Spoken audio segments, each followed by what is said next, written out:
Okay जी बच्चों, आज का टॉपिक है group 2A। Group 2A elements के बारे में डिस्कस करेंगे।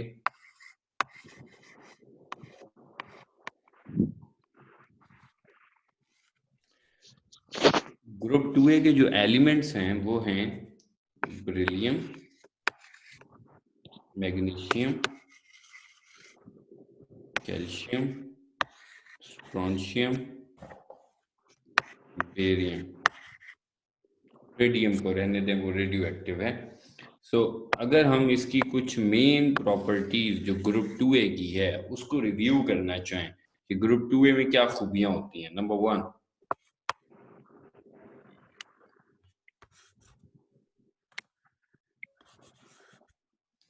ग्रुप 2A की पहली खूबी जो इसके अंदर होती है वो होती है जी कि इसको अल्कलाइन अर्थ मेटल कहा जाता है।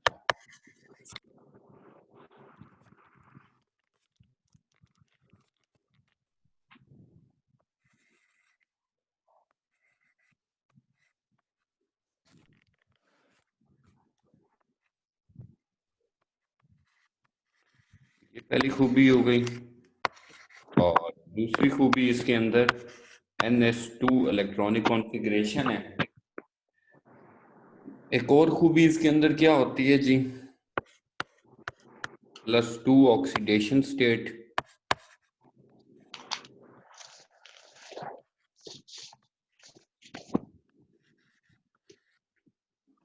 और इसके अंदर क्या खूबी है, हाँ जी बताएं साद, ग्रुप 2 की जो खास खूबी हो।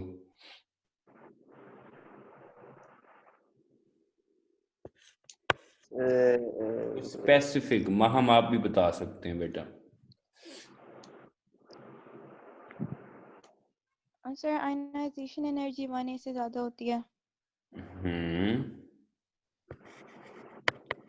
High ionization energy and less electropositivity than group 1। यही वजह है कि ग्रुप 2A लेस रिएक्टिव है ग्रुप 1A से। ठीक है, अच्छा जी, एटॉमिक साइज इसका बड़ा होता है ग्रुप 1A से या कम होता है? कम होता है। कम कम होता होता है। Atomic size less than group 1A, यानी कि ये कॉरिस्पॉन्डिंग की बात हो रही है जो उसके आमने सामने होते हैं। ओके, यहाँ पे जो पहला जो ट्रेंड हमने स्टडी करना है, रिव्यू करना है, वो है atomic radius. Atomic radius obvious सी बात है, top to bottom it will increase. So top to bottom increase करेगा और उसकी रीजन भी वही है,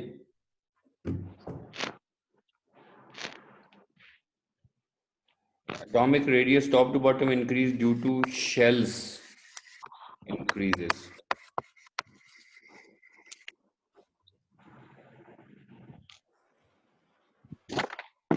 शेल्स इंक्रीज करते हैं और कोई इसमें खास रीजन और नहीं है। अब जो इम्पोर्टेंट अगला कॉन्सेप्ट है ना बेटा, वो है आयोनाइजेशन एनर्जी का। आपको पता है ये 2 इलेक्ट्रॉन लूज करता है। अगर ये 2 इलेक्ट्रॉन लूज करता है तो इसका मतलब ये हुआ कि इसकी कौन सी आयोनाइजेशन एनर्जी की वैल्यू बहुत हाई होगी? Third second. थर्ड, क्योंकि 2 इलेक्ट्रॉन लूज करना ना उसके लिए कॉमन बात है। Third ionization energy very high, क्योंकि जो उसके जब उसके नया शेल शुरू हो जाएगा ना तो फिर वैल्यू हाई होगी। अब मुझे एक बात छोटी सी बता दें कि आयोनाइजेशन एनर्जी और रिएक्टिविटी का आपस में रिलेशन क्या है?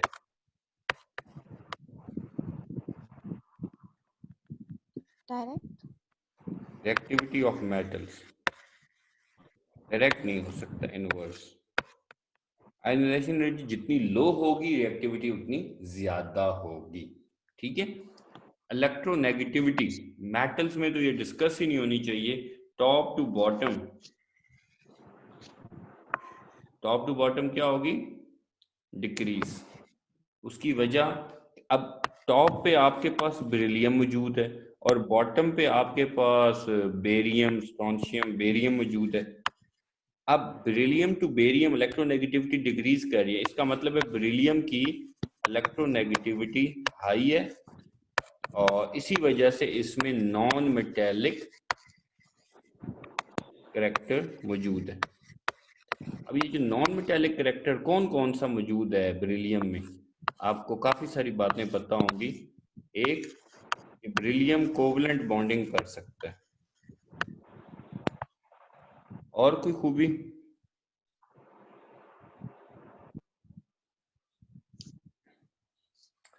कम्प्लेक्स कंपाउंड्स में भी जाता है, ये भी अब नॉर्मल है, लेकिन ये इलेक्ट्रोनेगेटिविटी कोवलेंट बॉन्डिंग है और आयोनिक से नहीं करता है। और एक बेरिलियम की एक और खूबी भी है कि वो एम्फोटेरिक भी करता है, एम्फोटेरिक भी नेचर है उसकी ना। अच्छा चलें, वो आगे डिस्कस होंगे उसके 10-15 पॉइंट्स।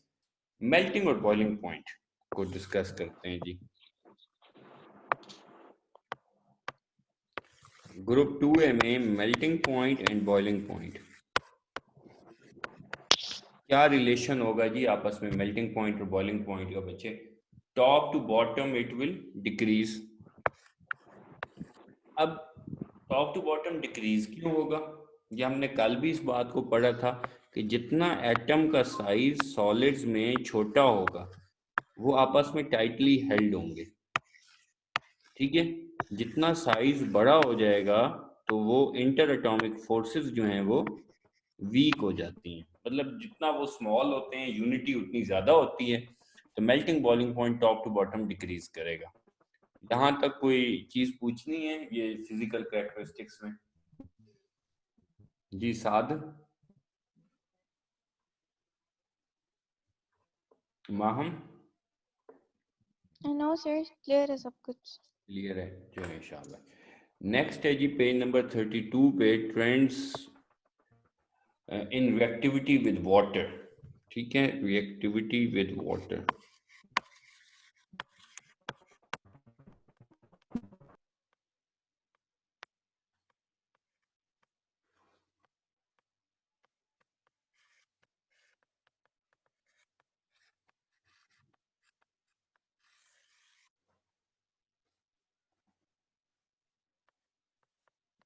वाटर का रिएक्शन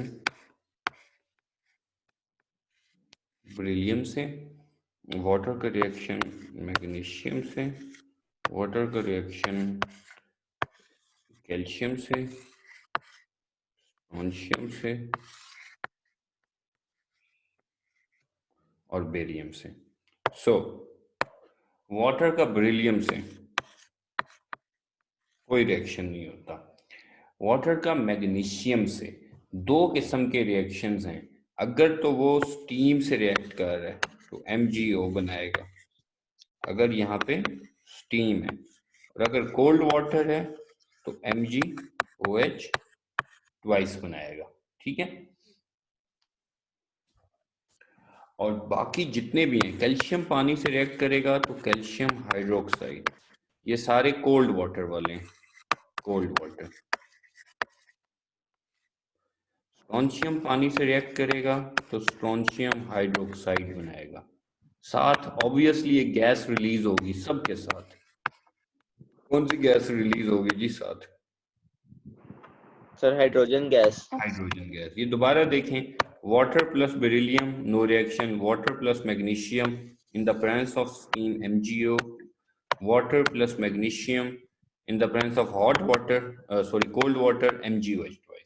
वाटर प्लस कैल्शियम, ये सारे कोल्ड वाटर के। अब एक छोटा सा सवाल है कि बच्चों कि कैल्शियम, स्ट्रोंशियम और बेरियम कोल्ड वाटर से रिएक्ट करते हैं, तो क्या टॉप टू बॉटम रिएक्टिविटी इनमें इंक्रीज होती है डिक्रीज होती है? ग्रुप 2 में इंक्रीज होती है। इंक्रीज होती है, जिसकी वजह से बेरियम कोल्ड वाटर से भी रिएक्ट कर जाता है, ठीक है। ओके, नेक्स्ट है पेज नंबर 33, रिएक्शन। सर एक दफा ब्रिलियम का दोबारा से है ना, रीजन क्या है इसका? ब्रिलियम का बेरिलियम रिएक्ट क्यों नहीं करता? Yes sir.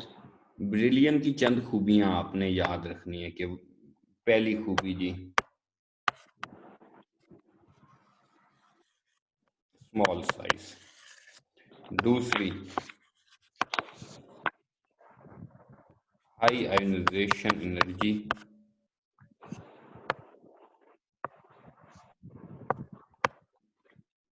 तीसरी लो इलेक्ट्रोपॉजिटिविटी।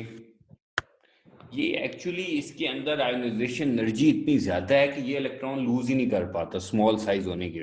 इलेक्ट्रोपॉजिटिविटी बहुत कम है। अब जो वाटर के साथ रिएक्शन है उसमें मेटल्स ने इलेक्ट्रॉन लूज करना है। अगर आप गौर करें ना, वापस आए तो यहाँ पर Mg पे क्या चार्ज है, +2। यहाँ Mg क्या है, न्यूट्रल।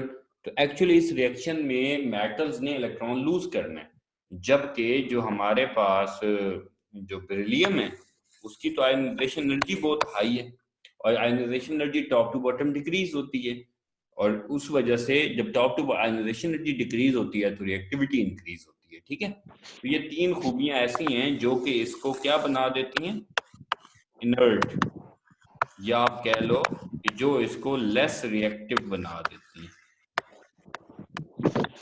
ये हम बात कर रहे थे बेरिलियम की, कि व्हाई बेरिलियम इज इनर्ट और लेस रिएक्टिव। उसकी वजह क्या है, उसमें तीन बातें। इसी तरह आप कह सकते हैं लेस शील्डिंग इफेक्ट, सबसे कम शील्डिंग इफेक्ट इसमें, चार पॉइंट इसको लेस रिएक्टिव बनाएंगे। जी बच्चे, कुछ और है? नेक्स्ट चलें। हैदर। यार टाइम पे आया करो ना, एक ही तो क्लास होती है तुम लोगों की। चलें आगे चलें जी, 7। Yes sir. ओके जी, माहम बेटा आपका तो कोई क्वेश्चन नहीं है? नहीं सर। ओके बेटा, रिएक्शन विद ऑक्सीजन। सिमिलरली अगर मैं ये लिखूं बेरिलियम, मैग्नीशियम, कैल्शियम, स्ट्रोंशियम और बेरियम, अगर ये ऑक्सीजन से रिएक्ट करे तो क्या बनेगा?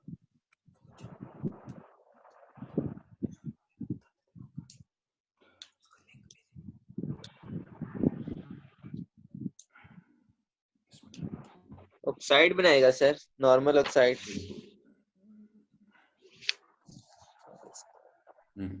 ओके, बेरिलियम जो है वो, बेरिलियम ऑक्सीजन से रिएक्ट करेगा बच्चों? वो तो रिएक्टिव ही नहीं है ना। ठीक है, वो तो नहीं कर। बेरिलियम तो रिएक्टिव है ही नहीं, तो ऑक्सीजन से रिएक्ट क्यों? दूसरी बात ये देखें ना कि बेरिलियम के अंदर खूबी कौन सी है, बेरिलियम के अंदर मेटेलिक करैक्टर है नहीं, ऑक्सीजन नॉन मेटल है। तो अब बेरिलियम के अंदर इटसेल्फ भी नॉन मेटेलिक करैक्टर, तो बेरिलियम का रिएक्शन नहीं होगा। ठीक है, तो इसका जो रिएक्शन शुरू होगा वो ज्यादातर कैल्शियम से, इन्होंने भी बताया है कि कैल्शियम का रिएक्शन है जी। पेज नंबर 33 पे आ जाए, कैल्शियम का रिएक्शन है ऑक्सीजन से CaO बनता है। और यहाँ पर ना आपके पास एक बहुत इंपॉर्टेंट शॉर्ट क्वेश्चन है पेज नंबर 33 पे, फॉर्मेशन ऑफ सिंपल ऑक्साइड। तो यहाँ पे उसने कैल्शियम का बताया, स्ट्रोंशियम, बेरियम।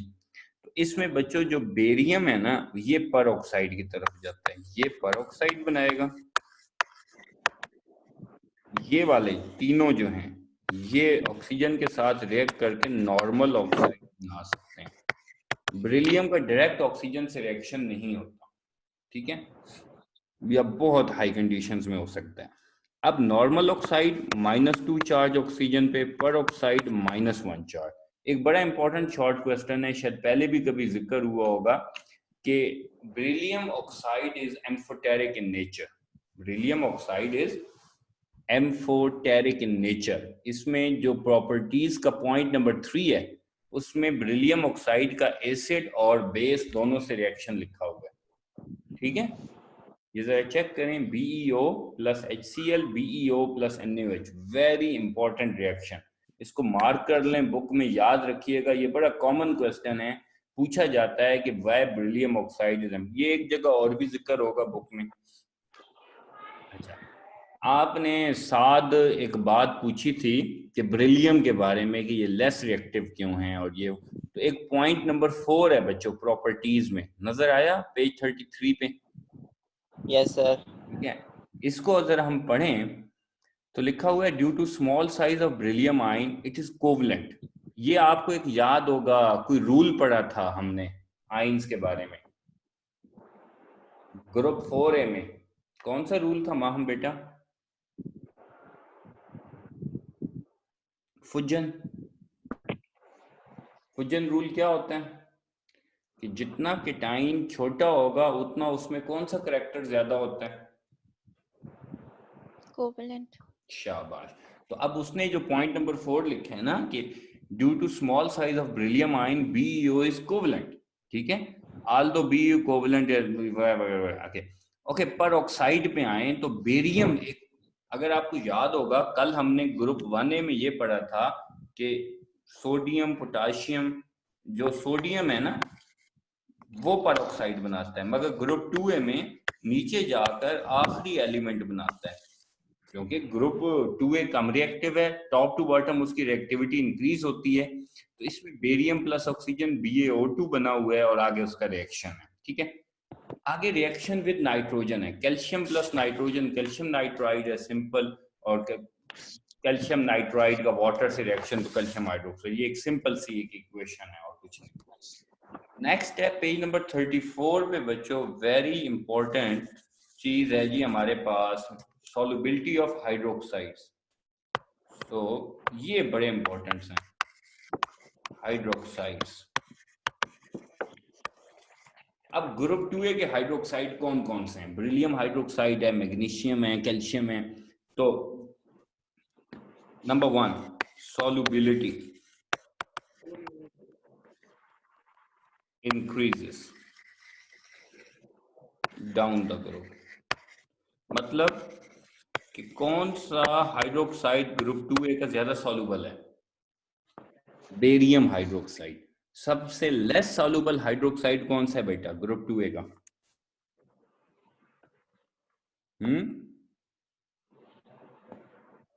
जी बच्चे, हैदर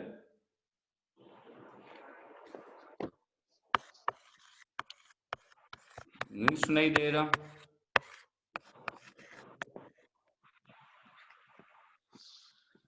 जी बच्चे, साद ये सर सबसे, BeO। ये सबसे, ये वाला ये सबसे लीस्ट सॉल्युबल है और ये सबसे हाई सॉल्युबल है, ठीक है। Solubility increases down the group लिखा हुआ है। मैग्नीशियम हाइड्रोक्साइड आ जाए इसमें, कैल्शियम, बेरियम। इसी तरह अगर हम अगला ट्रेंड देखें तो सल्फेट्स के बारे में, इसका ट्रेंड अपोजिट है क्योंकि इसका एनाइन लार्ज साइज है ना, बहरहाल रीजन याद रख लें तो भी ठीक। Okay, sulphates solubility decreases down the group. अब सबसे लीस्ट सॉल्युबल कौन सा है? बेरियम। Barium sulphate. जो बेरियम हाइड्रोक्साइड सबसे ज्यादा सॉल्युबल है और बेरियम सल्फेट सबसे लीस्ट सॉल्युबल है, ठीक हो गई बात। इसी तरह कार्बोनेट्स हैं, इसका भी सेम ट्रेंड है जो सल्फेट्स का होता है, सल्फेट्स या कार्बोनेट्स का सेम ट्रेंड होता है, दोनों हैवी एनाइन है ना। तो इसका मतलब है बेरियम कार्बोनेट वो भी क्या होगा? लीस्ट सॉल्युबल होगा अपने ग्रुप में, सही होगी बात। ओवरऑल समरी क्या आई कि जो हाइड्रोक्साइड्स हैं वो एक तरफ, सल्फेट और कार्बोनेट्स एक तरफ। तो हाइड्रोक्साइड जो होते हैं, हाइड्रोक्साइड ये टॉप टू बॉटम इंक्रीज होता है और ये टॉप टू बॉटम इंक्रीज। कौन सा करैक्टर स्टडी कर रहे हैं हम top to bottom? Solubility. Solubility, शाबाश, जाग रहे हो। ओके जी, थर्मल स्टेबिलिटी की तरफ जाते हैं जी। Thermal stability of carbonate. Thermal stability क्या होती है जी?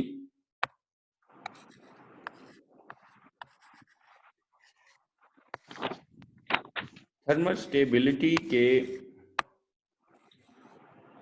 हीट करने पे क्या वो डिकम्पोज हो जाते हैं? तो कौन पहले डिकम्पोज होता है? ठीक है, और स्टेबिलिटी जो है ना वो इंक्रीज करती है down the group. Stability increase करती है डाउन द ग्रुप। तो सबसे ज्यादा स्टेबल कौन सा होगा? Barium carbonate. मोर स्टेबल, यानी ये बहुत ज्यादा हीट बर्दाश्त कर लेगा। और लेकिन इसमें अच्छा, कार्बोनेट्स जब को हीट किया जाता है तो क्या रिलीज होता है उनमें से? कौन सी gas? Carbon dioxide. Carbon dioxide. तो सबसे जल्दी कौन सा डिकम्पोज हो जाएगा? Beryllium carbonate. ठीक है, ये बस इसमें ये चीजें याद रखनी होती हैं। सही है, आगे रीजन देख लें तो पेज नंबर 35 के पैराग्राफ में इसी चीज की रीजन लिखी हुई है। Because the size of metal ion, smaller the ion, greater the lattice energy and higher the stability of the product, easier the decomposition of original carbonate. Okay, आगे आ जाए जी, effect of heat on group 2 nitrates. Nitrates का क्या relation है? ठीक है, okay, nitrates को जब भी हीट किया जाता है तो ये NO2 और ऑक्सीजन बनाते हैं। ठीक है, और इनकी भी top to bottom same trend है। नाइट्रेट्स का भी थर्मल स्टेबिलिटी में सेम ट्रेंड है, टॉप टू बॉटम उनकी थर्मल स्टेबिलिटी इंक्रीज करती है। सिर्फ आपने ये याद रखना है, आई रिपीट, कि कार्बोनेट्स को जब हीट किया जाता है तो CO2 बनता है और ऑक्साइड बनता है। नाइट्रेट्स को जब हीट किया जाता है तो ऑक्साइड बनता है, NO2 बनता है और ऑक्सीजन बनती है। सपोज मैं एक इक्वेशन लिखता हूँ जस्ट फॉर इंफॉर्मेशन, अगर मैग्नीशियम नाइट्रेट को हीट किया जाए कौन सी तीन चीजें बनेंगी? Magnesium oxide, NO2 plus O2। Similarly मैं ये ना करूं, मैं स्ट्रोंशियम नाइट्रेट कर लूं। हाँ जी हैदर, मुझे बताएं जी कौन सी तीन प्रोडक्ट्स बनेंगी बेटा? Strontium oxide plus NO2, sorry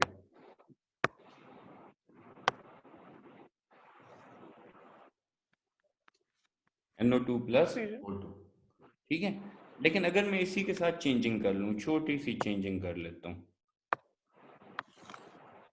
अगर मैं कहूं स्ट्रोंशियम कार्बोनेट है, क्या चीजें बनेगी, क्या प्रोडक्ट्स बनेगी? कौन सी दो? Strontium oxide. SRO नहीं बोलते होते, बोले strontium oxide plus carbon dioxide. ठीक है, नाम पढ़ा पढ़ा के मेरे बाल सफेद हो गए हैं, पर नाम नहीं बोलते उसका ना जी। अभी किसी में हमने एक ट्रेंड पढ़ा है सॉल्युबिलिटी का और एक पढ़ना है थर्मल स्टेबिलिटी का। इसका रिव्यू करते हैं।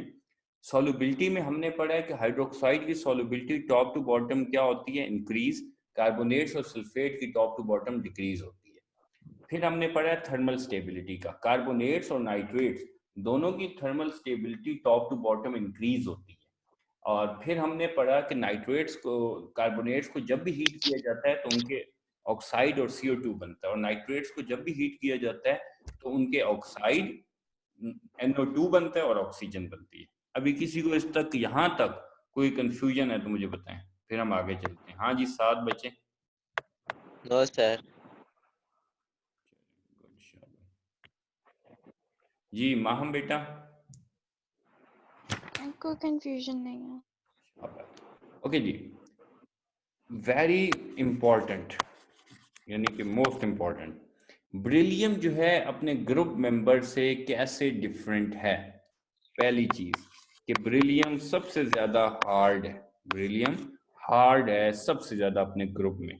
Number 2, high melting point and boiling point है अपने ग्रुप में इसका।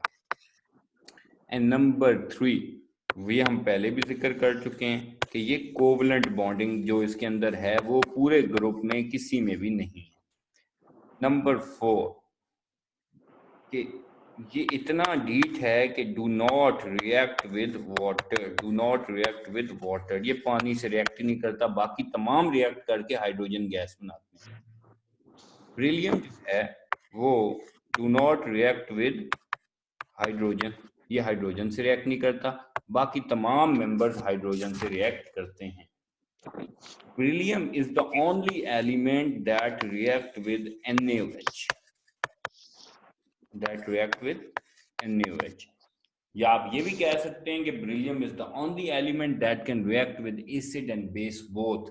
तो इस वजह से beryllium को कौन सा एलिमेंट कहा जाता है? एम्फोटेरिक। हाँ, और ग्रुप 2 का कोई और एलिमेंट NaOH से रिएक्ट नहीं करता सिवाय beryllium के। अच्छा, अगला 7 पॉइंट्स एम्फोटेरिक वगैरह के बारे में। 8 पॉइंट कार्बाइड्स, कि जो beryllium कार्बाइड्स हैं इनको पानी में डिसॉल्व करें तो हाइड्रोक्साइड बनते हैं, सिंपल है। beryllium नाइट्राइड्स वोलेटाइल होते हैं, ये 8वां। 10वां पॉइंट बच्चों जो है ना वो बहुत अहम है, वाटर ऑफ क्रिस्टलाइजेशन। अब जो beryllium होता है ना बच्चे, इसमें 4 एटॉमिक नंबर है इसका, 1s2 2s2। तो अब अगर इसका 2p तो खाली है, अब इसमें 2p 0 है। एक्साइटेड स्टेट में क्या होगा, 1s2 सेम रहेगा, 2s 1 हो जाएगा, 2px 1 हो जाएगा, 2py 2pz। ऐसे ही है ना? हैं हैदर, ये बात समझ आई? beryllium में 4 इलेक्ट्रॉन है, ये उसकी इलेक्ट्रॉनिक कॉन्फ़िगरेशन हो गई, ठीक है। अच्छा, अगर beryllium 2 इलेक्ट्रॉन लूज कर दे तो क्या बच जाएगा, 1s2 2s 2px 2py 2pz। तो अब यहां पर कितने ऑर्बिटल्स खाली बच गए बच्चे? ये कितने हैं? 4 ऑर्बिटल्स ऐसे हैं जो कि अब एम्प्टी हैं, ठीक है। अब इन 4 ऑर्बिटल्स को हम कैसे, मतलब अब ये जो 4 ऑर्बिटल्स हैं ये 4 वाटर मॉलिक्यूल्स इसके साथ अटैच होते हैं। और 4 वाटर मॉलिक्यूल्स कौन सी बॉन्डिंग से अटैच होते हैं इसके साथ? जी बेटा, कोऑर्डिनेट कोवलेंट बॉन्डिंग के थ्रू अटैच होते हैं। इस वजह से जो beryllium जो होता है ना, सपोज beryllium सल्फेट हो, इसके साथ .4 वाटर आ सकता है, इससे ज्यादा नहीं आ सकते। 5 6 7 कैपेसिटी नहीं है। बाकी ग्रुप के तमाम मेंबर्स में ग्रुप 4 से 4 वाटर से ज्यादा वाटर मॉलिक्यूल अटैच होता है। ये 4 वाटर क्या है? This is water of crystallization. So beryllium में ये खूबी है कि इसमें 4 वाटर मॉलिक्यूल से ज्यादा अटैच ही नहीं होते, बाकी तमाम एलिमेंट्स में इससे ज्यादा अटैच होते हैं। आगे है जी formation of complex compounds. So beryllium ion के स्मॉल साइज है और ये कम्प्लेक्स कंपाउंड का दूसरा नाम क्या है बच्चों?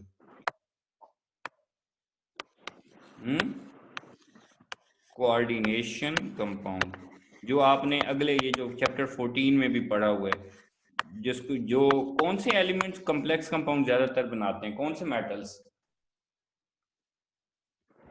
Transition metal. Transition metal. तो ये खूबी beryllium में भी मौजूद है कि वो ये कैरेक्टर्स शो कर सकता है। हाँ जी, कोई अब ग्रुप 2A में से कोई क्वेश्चन है तो बताएं।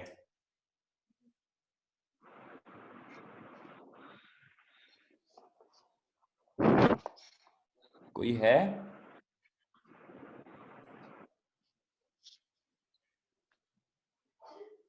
जी साद?